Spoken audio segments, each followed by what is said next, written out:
sholli ala sayyidina Muhammad. Ibadah waktu yang kita tunggu-tunggu, yaitu Maulana Hasanah Rasulullah yang kita tunggu-tunggu, yaitu ketua-ketuanya Al-Mukarram Kokoh Denis Dewan atau yang memiliki nama bagian Kokoh Denis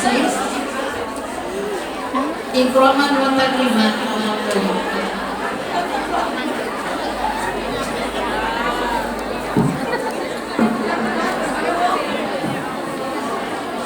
Kiri, kanan. Kanan kiri. Kanan, Kiri.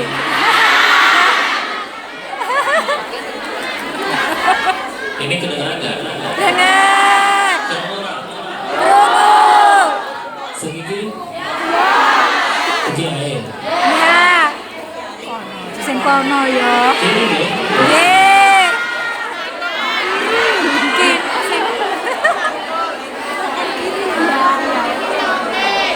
Ini kecil suaranya. Ya. Kalau ini? Betul. Pecah. Pecah. Jadi yang ini aja. Ya.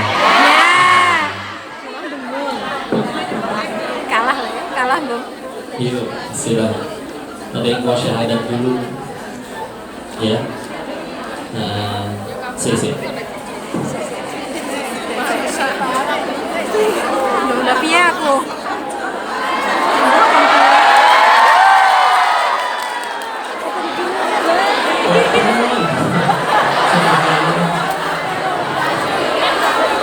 Yuk, yang syahadat dulu ya. Ya, cok. Saya berdiri aja. Enggak. Ya. Oh iya, Mbak. Cing. Ya. Oh, dan gue nggak ngerti betul. Ya, cing. Ya. Ya, Assalamualaikum Mbak Nino. Oh. Alhamdulillah. Mau mualaf insyaallah hari ini. Alhamdulillah. Namanya kalau nggak salah Jokin Pak itu betul. Nah itu sih mbaknya duduk juga. Enggak. Ya, jadi nanti kita ini sama-sama menyaksikan saudara kita dan terus jangan tepuk tangan ya, ngecap hamdalah. Terus jangan diteriakin nanti, ternyata ibu-ibu Islam galak semua, jangan. Nah, doain yang baik, ya. Bismillah. Udah siap? Ready? Ya udah pinjam pakai ini ya, diikutin ya. Bismillah. Insyaallah. Tanya dulu, terpaksa nggak?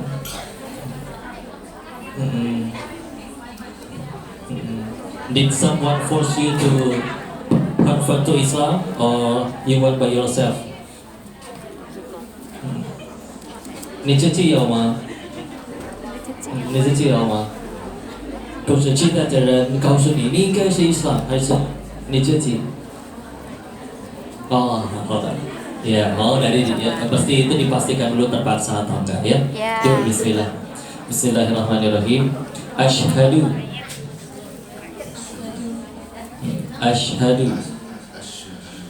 la bentar lagi. Asyhadu an la ilaha illallah wa asyhadu anna Muhammadan Rasulullah. I use English, right? I bear witness there is no God except Allah. I bear witness Muhammad is messenger of Allah. Alhamdulillah. Alhamdulillah.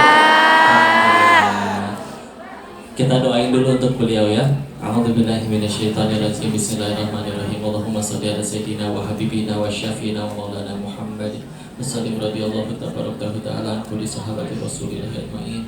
Bismillahirrahmanirrahim. Hamdan syakirin, hamdan na'imin, hamdan yuafi ni'amah wa yukafi mazidah. Ya Rabbana lakal hamdu kama yanbaghi li jalali wajhikal karim wa 'azimi sultanik. Allahumma shalli ala sayyidina Muhammad wa ala ali sayyidina Muhammad. Allahumma ighfir lil muslimina wal muslimat wal mu'minina wal mu'minat al ahya'i minhum wal amwat. Allahumma ighfir lana wa li walidina warhamhum kama rabbawna shighara. Ya muqallibal qulub tsabbit qulubana ala dinik. Allahumma a'inna ala dzikrika wa syukrika wa husni ibadatik. Ya Allah, istiqomahkan saudara kami ini ya Allah, dan istiqomahkan kami juga yang Kau pilih beriman sampai akhir hayat kami ya Allah. Ya Allah, sebagaimana Kau ridho kumpulkan kami di sini, kumpulkan kami juga kelak di dalam surga-Mu ya Allah. Amin. Dan jaga anak cucu keturunan kami ya Allah. Bimbing dengan cahaya Islam-Mu, istiqomah melakukan ketaatan kepadamu, dan pulang kepada hadapan-Mu sebagai hamba-Mu yang Kau ridhoi ya Allah. Rabbana atina fid dunya hasanah wa fil akhirati hasanah wa qina adzabannar. Subhana rabbika rabbil izzati amma yasifun wa salamun alal mursalin walhamdulillahi rabbil alamin. Alhamdulillah. Sunnahnya memberikan hadiah, nanti silakan kalau bisa lewat siapanya dikasihin. Biasanya kalau di masjid ya saya nggak bawa ini, tapi biasa kalau di masjid suka ada udah sediain entah baju koko atau entah apa aja sih sebetulnya. Sunnahnya diberikan hadiah nanti ya kalau ada yang baru mau. Engkau saya terima kasih. Alhamdulillah. Usianya berapa? Niki saya. Sanse. Oh. 跟我一样，1991年，1991年出生的。Wah, oh iya, lahiran 89 ya. Saya 91 beda gitu. Ya. Enggak sih. Thank you very much. Alhamdulillah, sudah saudara kita ya. Bang, makasih ya, istiqomah ya. Diajarin gitu nih ya. Silakan. Saya ngisi hadiahnya ini aja, tapi ini bahasanya Indonesia itu ya. Nanti di ajarkan. Iya.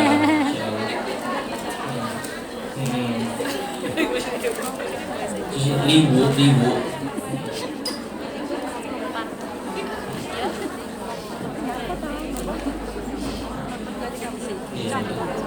Iya. Kasih ya, Kak.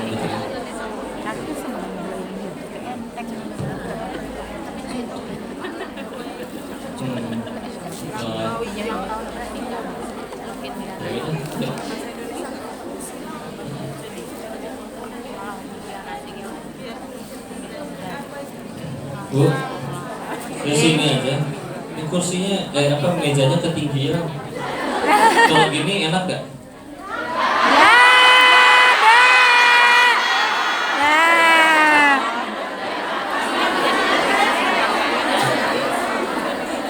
Ada yang kangen tiangnya? Ya. Coba digeser tiangnya. Digeser tiangnya. Ya udah, ayo jadi ngajinya. Kita buka dulu dengan doa ya. A'udzu billahi minasyaitonir rajim. Bismillahirrahmanirrahim. Rabbi shrah li sadri wa yassir li amri wahlul 'uqdatam min lisani yafqahu qawli. Rabbana zidna ilman warzuqna fahman bi rahmatika ya arhamar rahimin.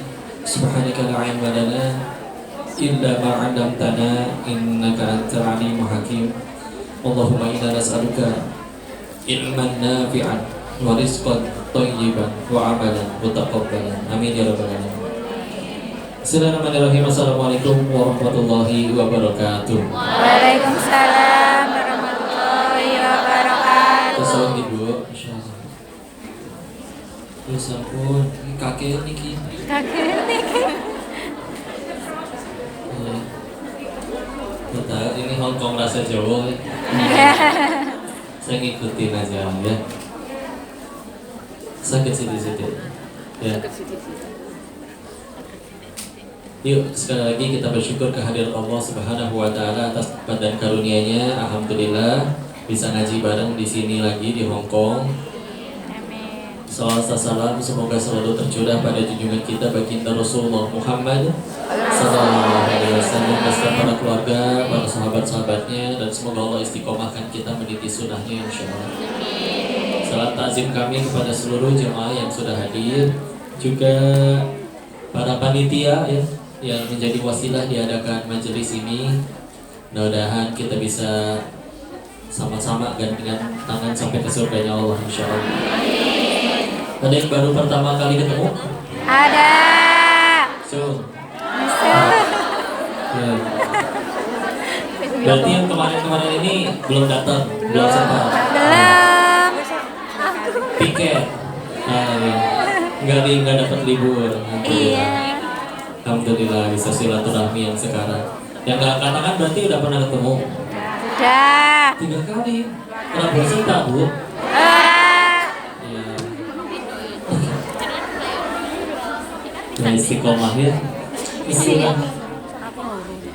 berdekatan kalau bulan Rajab yang biasanya bahasanya Isra Mi'raj ya. Isra Mi'raj, dan Isra Mi'raj kita tahu itu adalah momen dimana perintah sholat yang 5 waktu yang setiap hari insya Allah kita lakukan, kita jaga ya.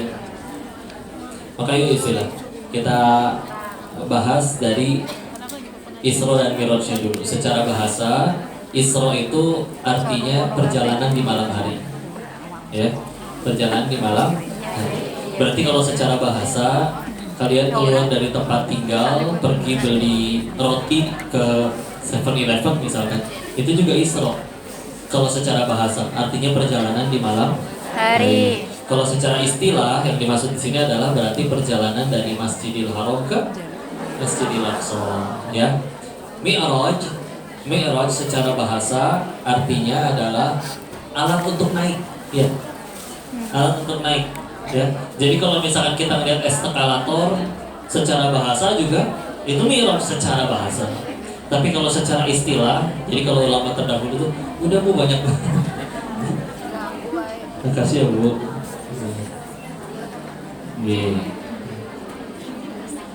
Mau nggak? Mau. Nanti bagi-bagi ya. Sekarang Ya. isi dulu. Ya. Kedua. Siap insyaallah. Ya, Mi'raj. Tadi Mi'raj itu artinya adalah alat naik. Ya. Nanti kalau secara transportasi nggak semuanya naik. Transportasi pindah tempat ya. Kalau secara istilah berarti artinya adalah diperjalankannya Rasulullah dari Masjidil Aqsa ke Sidratul Muntaha. ke atas ke Sidratul Muntaha untuk akhirnya menerima mandat untuk sholat 5 waktu. Sekarang kita baca ayat ya, Quran surat ke-17 Al-Isra ayat ke-1. Ada lagi Bu ini kalau ini disuguhin kan satu pas ya. Coba bayangin permen segini. Ini saya diabetes langsung. Nanti ditabur. Ya jangan nanti malah rusuh ya. Dengan iya pelan-pelan aja ya. Iya. Udah ya, jangan ada yang kesini lagi, jadi kepotong terus nanti ya. Kak lanjut ya. A'udzu billahi minasyaitonir rajim. Bismillahirrahmanirrahim. Subhanalladzi asra bi 'abdihi lailan minal masjidil haram ilal masjidil aqsa. Sampai situ dulu. Kita lihat Subhanalladzi. Maha suci Allah yang. Jadi kalau ada ayat di dalam Al-Qur'an Bu, yang di depannya sudah ada kata subhananya, maka bisa dipastikan itu bahasannya mungkin akan di luar akal kita, nggak masuk akal menurut manusia ya. Jadi karena bahasannya akan di luar akal menurut manusia, Allah sucikan dulu. Maha suci Allah.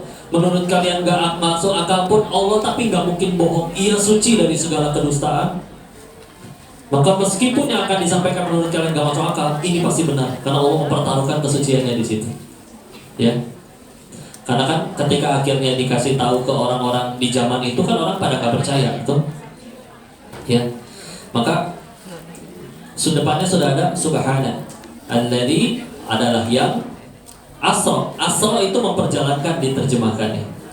Berarti kalau memperjalankan berarti ada subjek, ada objek ya, ada pelaku. Contoh kayak gini, saya memindahkan botol. Yang mindahin siapa? Saya. Yang dipindahin apa? Botol. Maka kalau misalnya di situ asal Allah memperjalankan, yang memperjalankan siapa?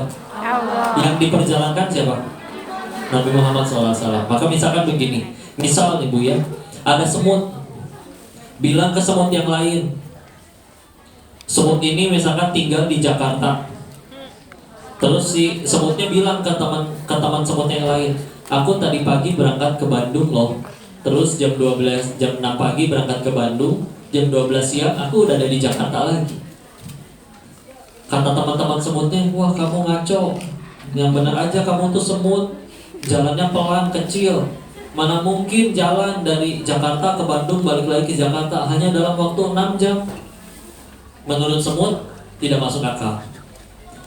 Tapi si semut ternyata nggak bohong. Dia bilang, aku nggak bohong, aku tadi dari tembok mencolok ke jaket si bapak itu. Udah gitu si bapak itu naik mobil ke Bandung, ngambil undangan, pulang lagi. Aku nggak bohong kan? Bohong nggak si semut? Enggak. Jadi kalau menurut si semut nggak masuk akal, menurut manusia masuk akal nggak? Menurut manusia masuk akal nggak? Masuk akal. Nah kalau misalkan kita tadi, makanya kalau tanya, yang memperjalankan siapa? Yang diperjalankan siapa? Nabi Muhammad. Berarti itu standarnya, ya standarnya Allah, nggak bisa standarnya manusia. Kalau menurut standarnya manusia, pindah dari Masjidil Haram ke Masjidil Aqsa, udah gitu ke Sidratul Muntaha, menembus 7 langit, balik lagi di malam yang sama. Menurut manusia, atau kalau dalam contoh yang tadi, menurut semut, nggak masuk akal. Tapi kan makanya di sini ditegaskan, Asra, ini orang kalau benar-benar ngerti bahasa Arab, bisa langsung ngerti. Karena oh Asra, ya, yang memperjalankan Allah. Seperti bagaimana tadi. Kalau orang ngomong kayak gini, tadi yang ngomong semut nggak percaya. Terus aku bolak-balik Jakarta Bandung 6 jam, semut nggak percaya. Tapi kalau yang ngomong saya, Bu, tadi saya habis bawa semut dari Jakarta ke Bandung ke Jakarta lagi. Percaya nggak ibu saya bawa semut?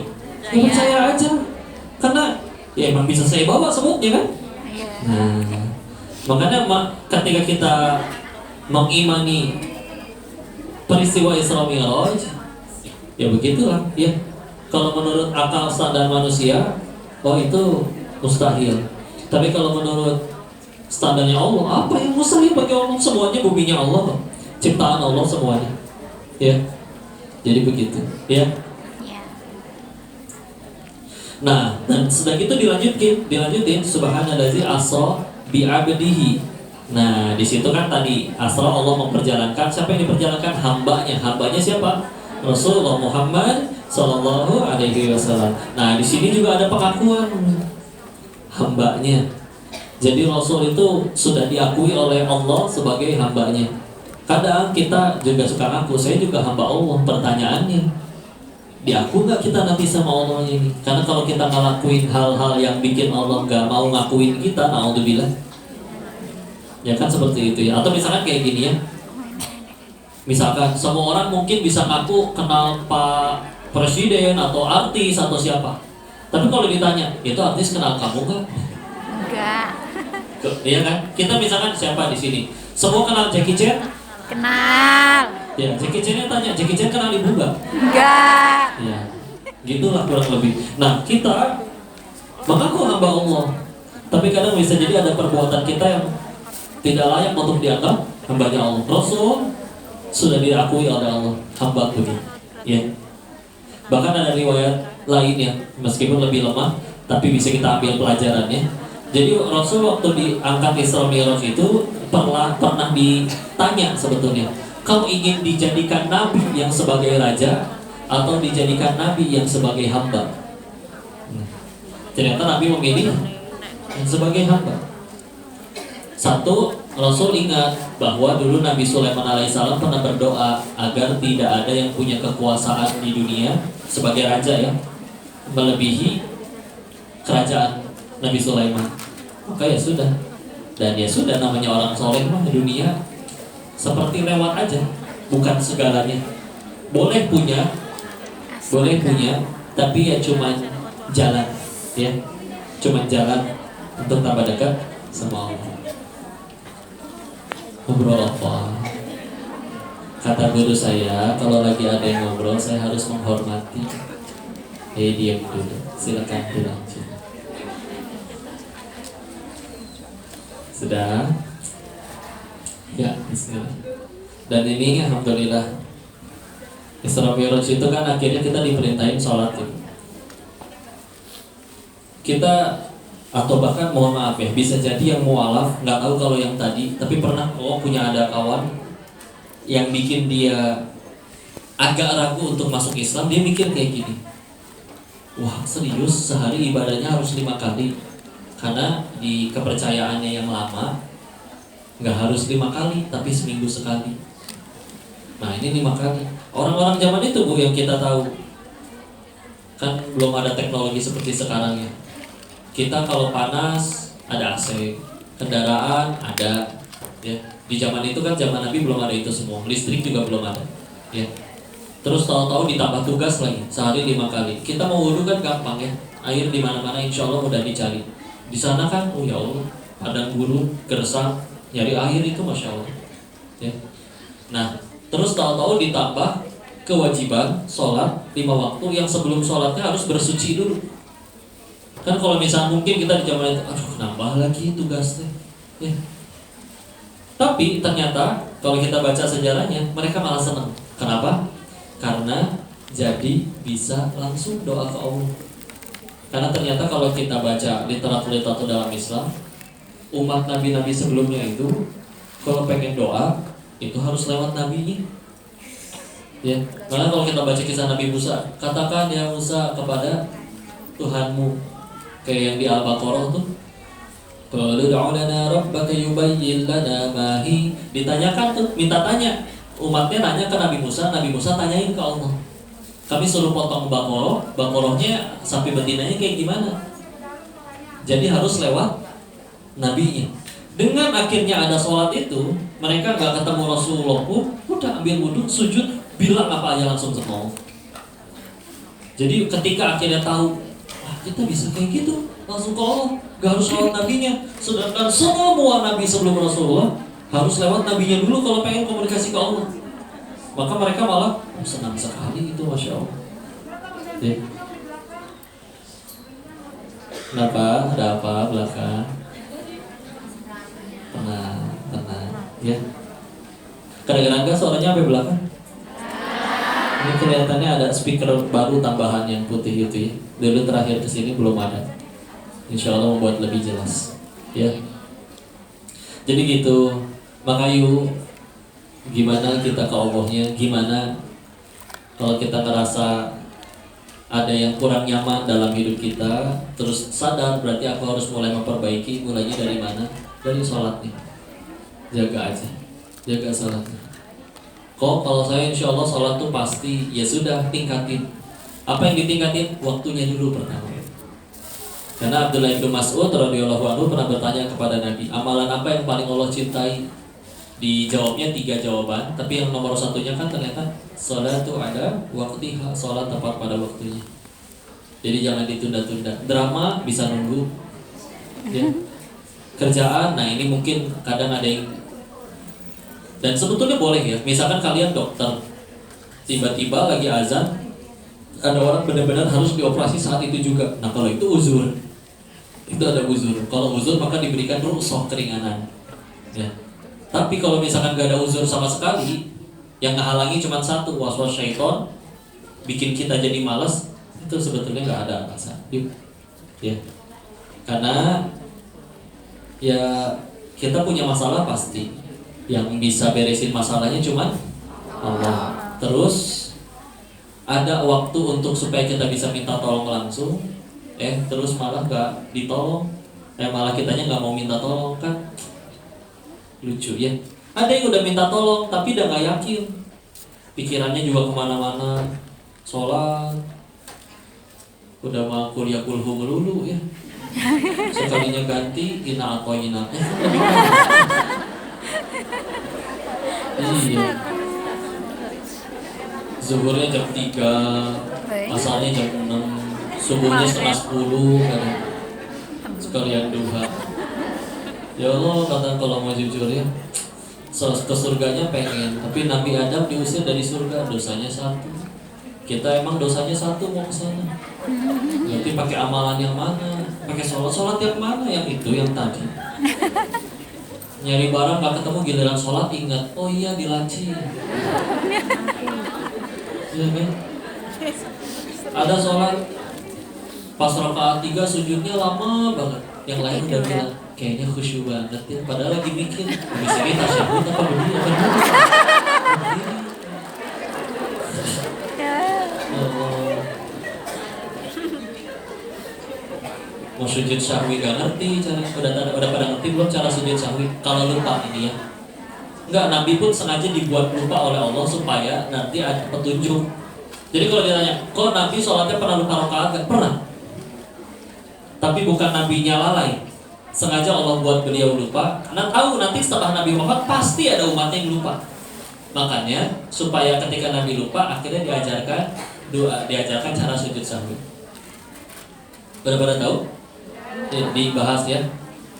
Kalau jadi gini, pertama kalau kita lupa antara misalkan ini rakaat ketiga atau rakaat keempat, maka kita ambil yang lebih sedikit.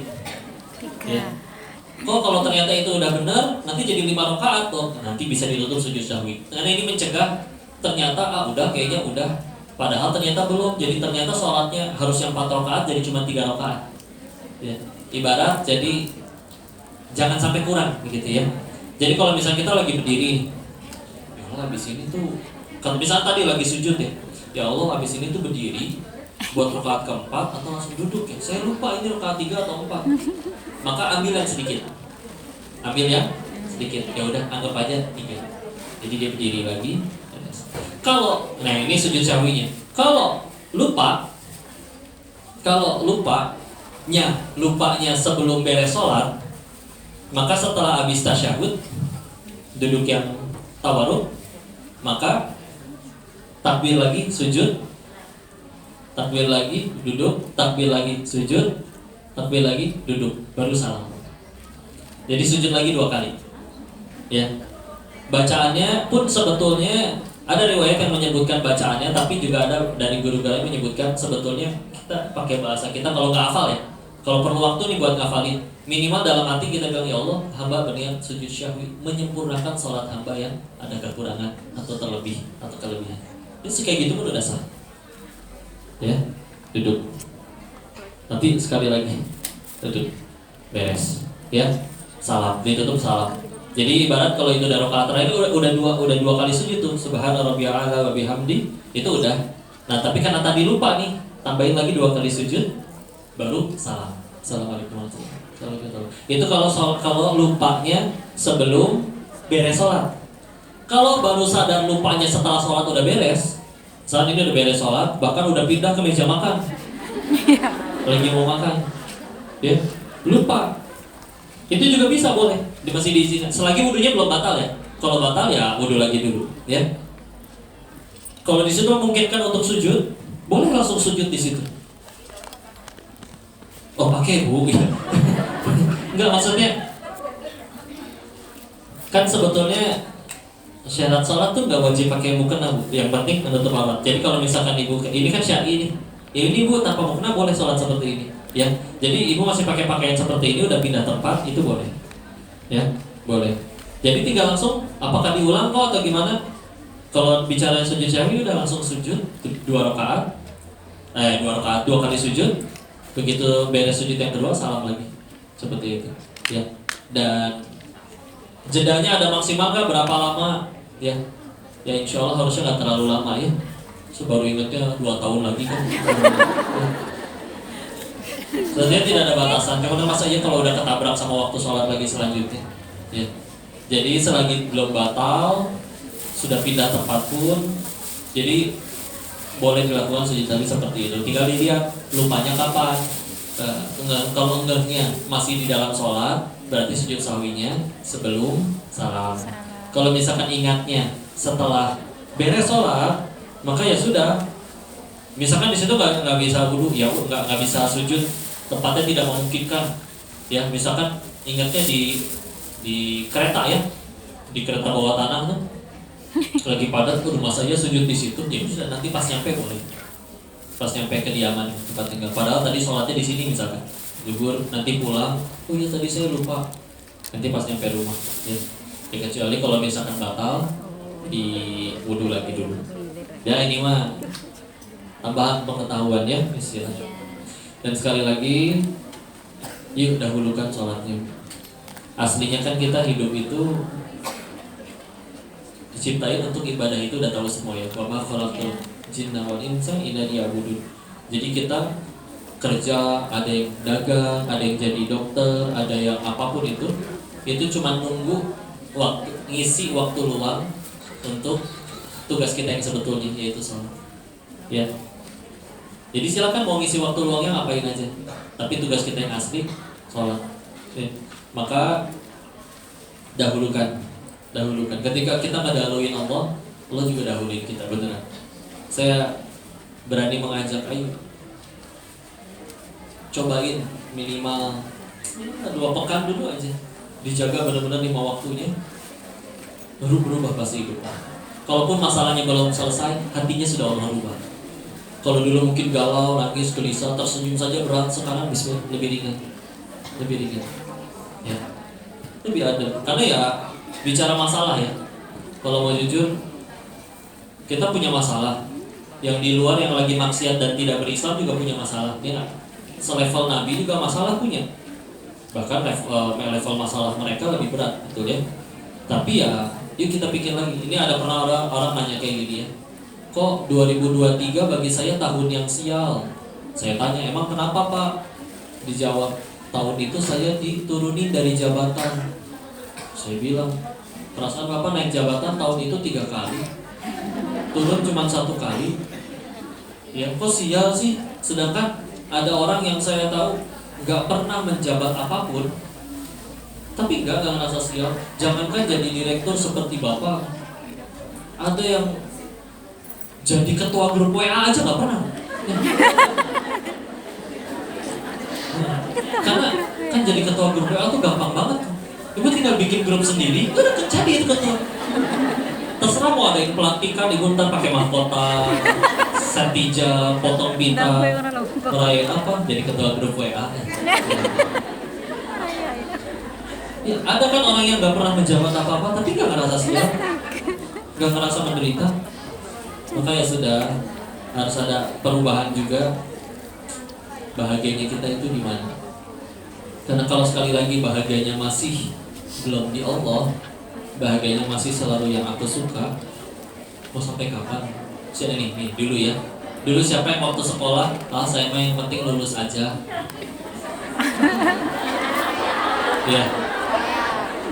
Lulus, begitu lulus nih, yang penting mas saya bisa kerja apa aja terserah. Ya. Dapat nih kerjaan nih,